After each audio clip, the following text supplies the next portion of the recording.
क्या तुमने ये गुमान किया है कि हमने तुम्हें बेकार पैदा किया, कोई मकसद नहीं है, और तुमने लौटकर हमारी तरफ वापस नहीं आना? क्या तुम्हारा ये गुमान है? बेअक्ल बच्चा वो बेमकसद काम करता है, ऐसे काम करता है जिस काम का कोई मकसद ना हो। लेकिन जिसके पास अक्ल होती है वो कभी बेमकसद काम नहीं करता। आप छोटे छोटे बच्चों को देखते होंगे, वो अपना घर बनाते हैं, रेत के अंदर बैठ के पाँव पे मट्टी डालते हैं, घरौंदे बनाते हैं, खेलते हैं, 3, 4, 5 घंटे लगाते हैं, और जाते हुए पाँव की ठोकर से सब गिरा जाते हैं। होता है ना सर? क्यों? बच्चे हैं, अकल नहीं है। क्या अक्लमंद आदमी को ऐसा करता है? आप में से कोई किसी ऐसी कंपनी में जॉब करेगा जहां सैलरी ना मिले?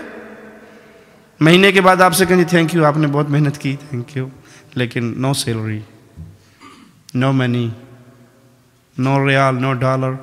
कहेंगे भाड़ में गया तू और तेरी कंपनी, मैंने 1 महीने जो काम किया मुझे क्या मिला?